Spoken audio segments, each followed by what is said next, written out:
All right, hello and welcome to another episode of Jake's Takes.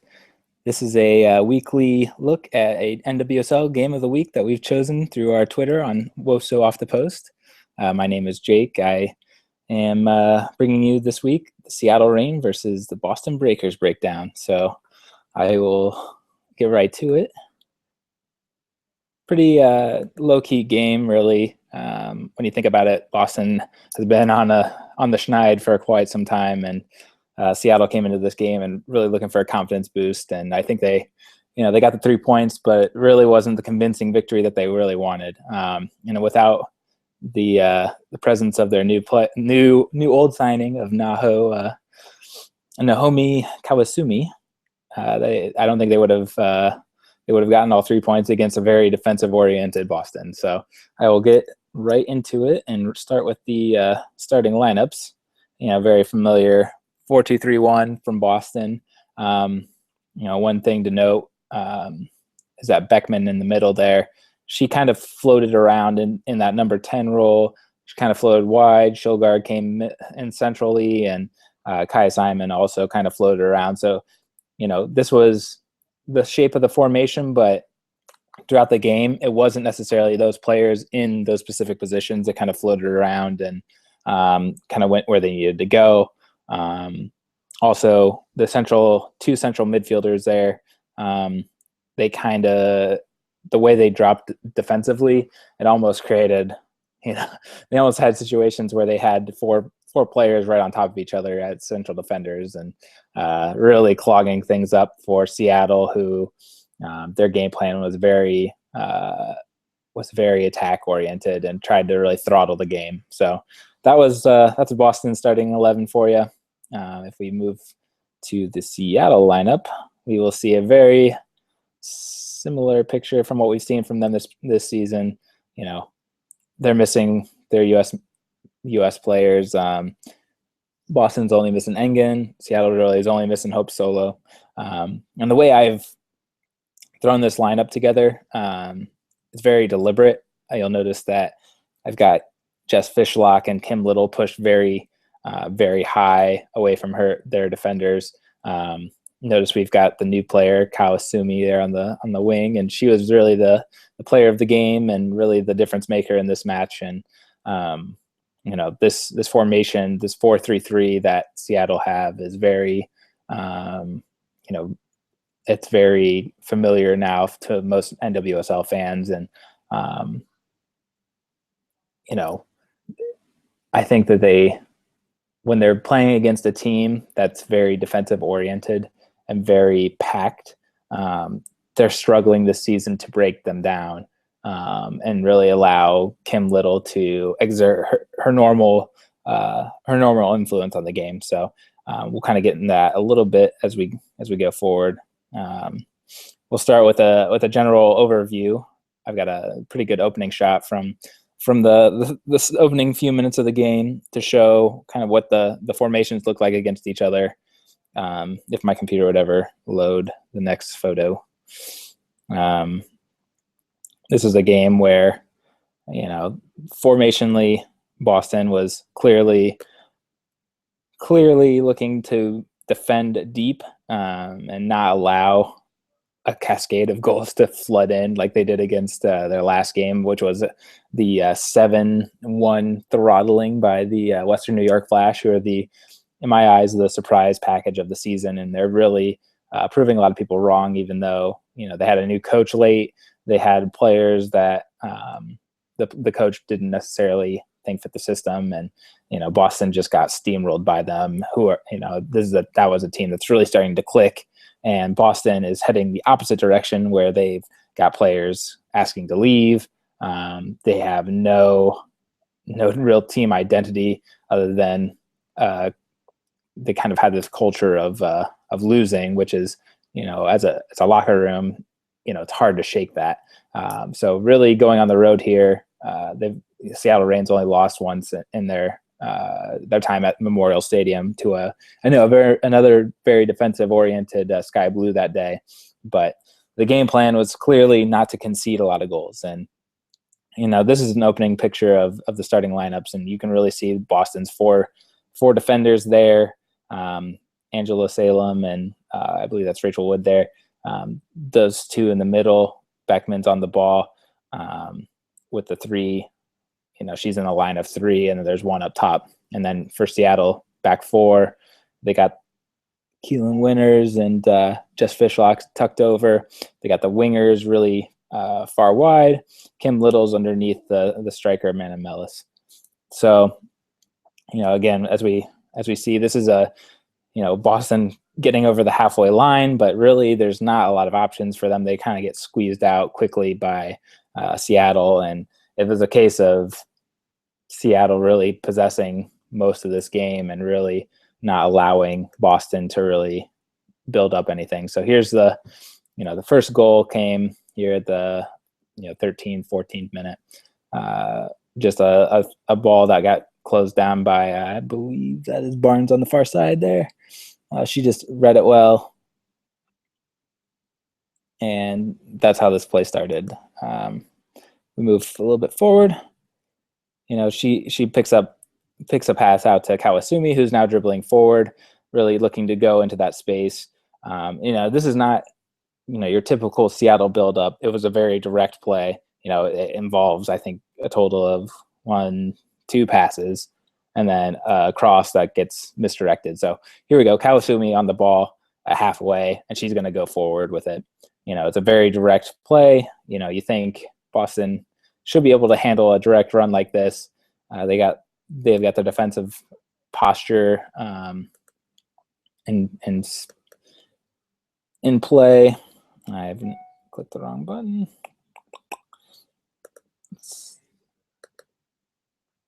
And as she gets forward, she gets closed down a little bit, but not, here we go again with defenders leaving that space. And it's just a simple through pass into space for a winger to run into. And, as a Boston defender, you really have to question your positioning. You have 1-2 players allowing her to skip through the middle of you. Then you have a central defender stepping out and your wing back not tucked in close enough to allow for a through pass out wide. And it's just, simple defensive shape. It's not like it was a difficult play to read what was happening. It was a winger who got on the ball and started dribbling.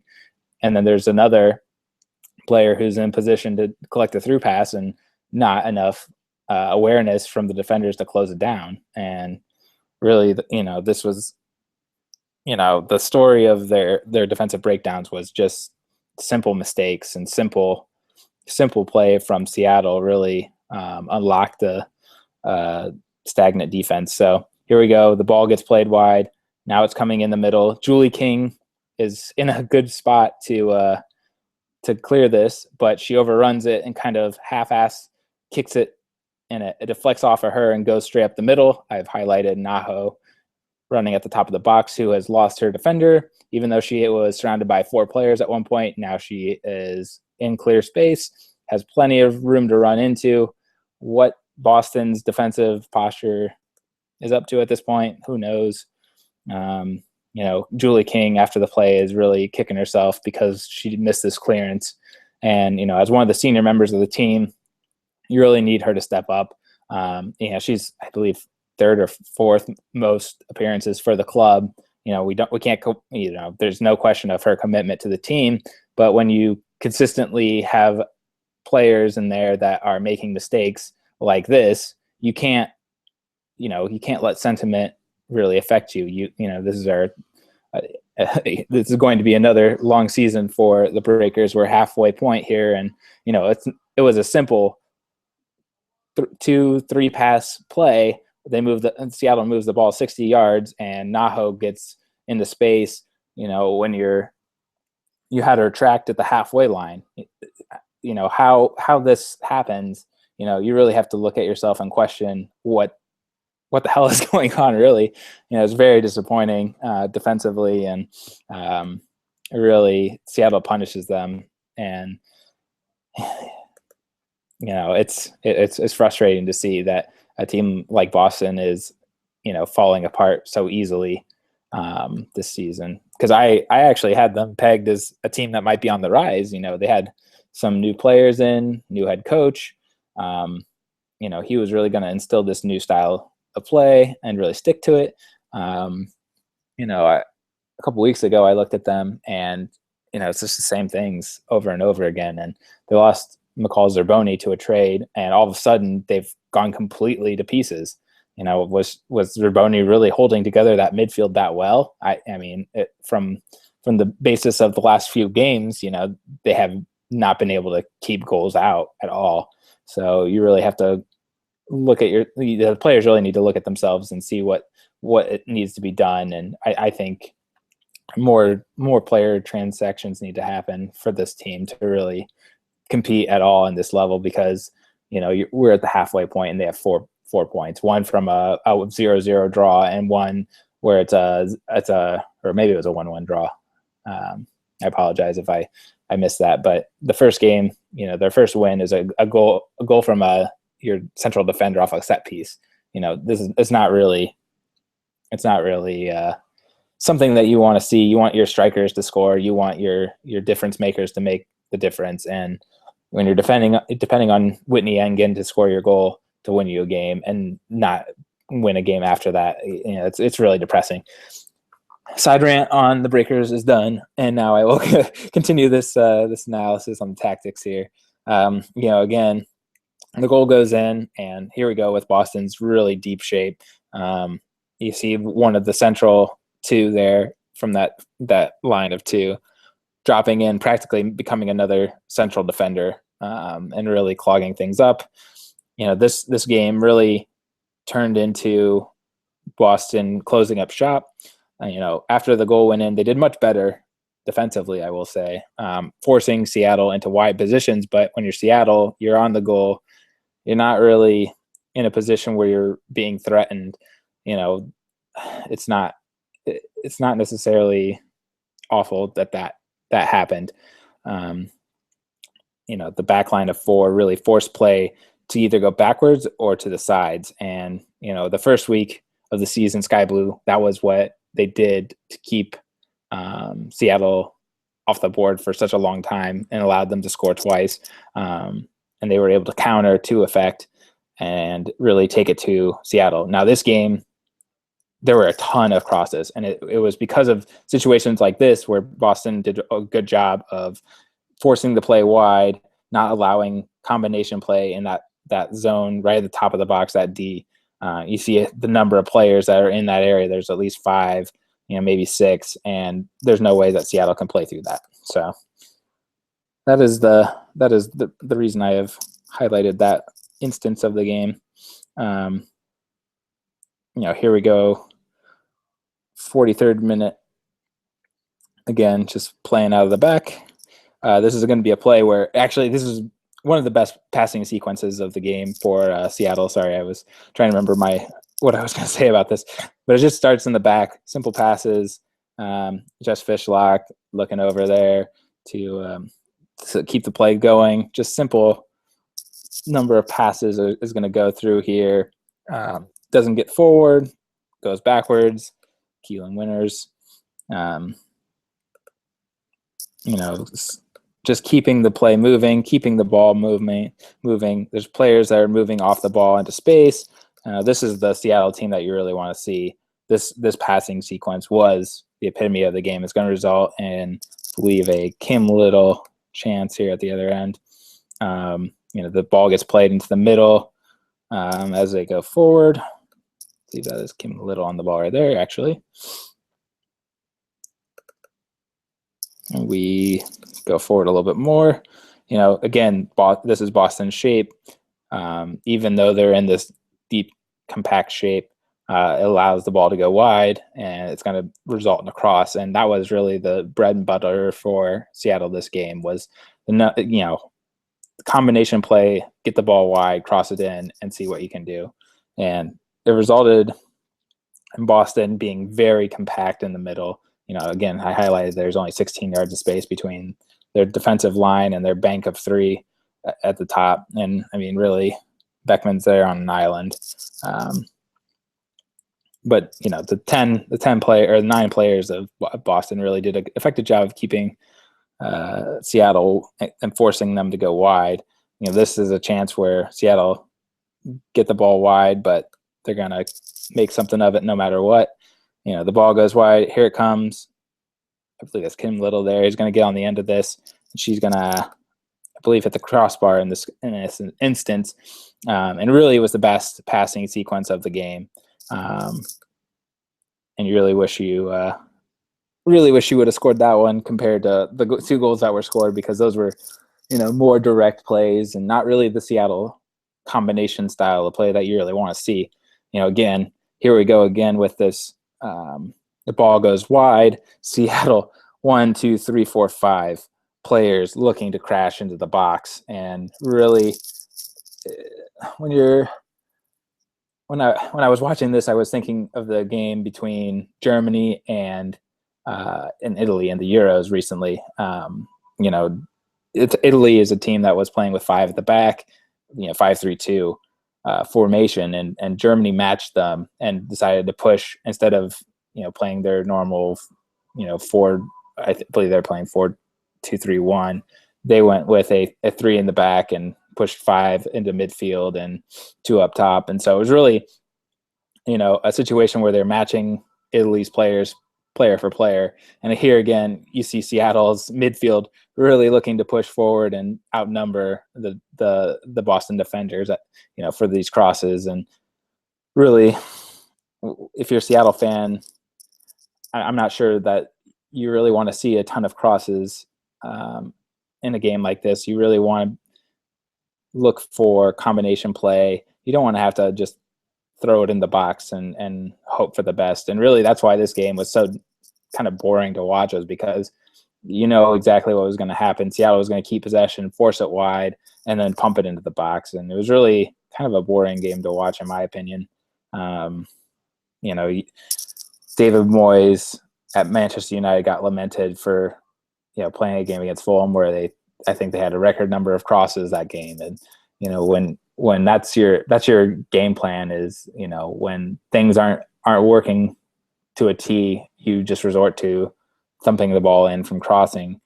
It's really not enjoyable to watch. And especially when you don't have a center forward like a Nadia Nadim or like a Sinclair or Brigner's daughter. Sorry to Seattle fans for picking out all the Portland Thorns strikers, but those are center forward type players. And Mellis is struggling this year to really be an effective target up there, and Merritt Matthias, for all of her controversial play, is not doing it either. This is a little bit forward here again. This is the other goal, and again, simple, just pass up the gut from Winters to Kawasumi, and really, here we go. I mean, she gets a ton of space. Pathman's really trying to close that gap. She has about 5 yards of space on her getting forward. As she gets in, Pathman gets it back in front of her, and all it is a simple drop of the shoulder, and she pushes the ball around to the side of her as she cuts inside, and then she just is going to hit a shot. And not something. It's not that hard. Like, she wants to cut inside and shoot. Why is there so much space there? So and the goalkeeper, again, probably will be upset that she didn't save this one, because she gets a hand on it and doesn't keep it out. So, the 2 goals from Seattle really not epitomizing their style of play, but when you're kind of slumping like they have been and you're not in the playoff zone, you really just want to pick up 3 points every time you need to.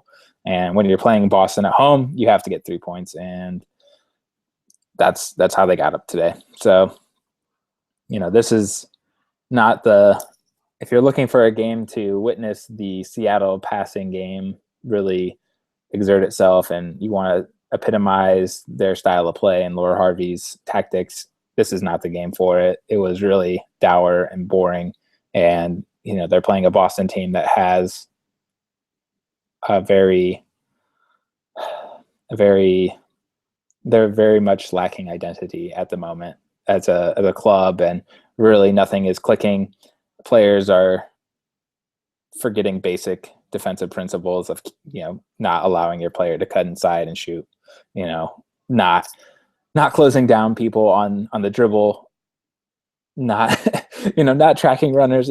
It's so infuriating and frustrating to watch. And those are the goals that you concede, and you defended so well all game. Other than those moments, really, and really forced Seattle to play wide, only play crosses, and that's how you're gonna lose this game, is by two straight up the gut passes, essentially, to one difference maker for Seattle, and she got the job done. So, welcome back to NWSL, Naho, and I know that I picked you as that's the player of the week, because really she was the difference maker between Seattle tying Boston and Seattle beating Boston. So that's really all I had for this week. I will be back next week, hopefully, if I can pull up this picture. Next week's game is actually going to be the Sky Blue. I believe the Sky Blue at home versus the Houston Dash, and a big game for these two teams, who are both looking to kick on and really put a challenge in on the playoffs.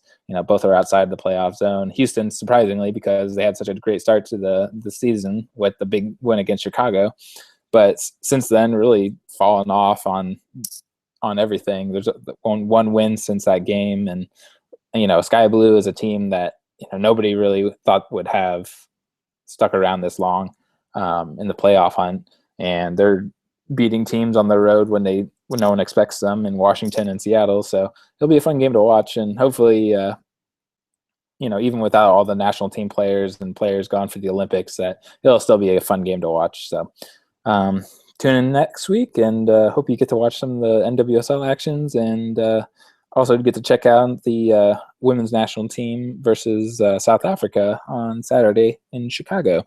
I know DJ and the crew will be back for that, and hope you get to catch up on all that fun action this weekend. So I will see you next week.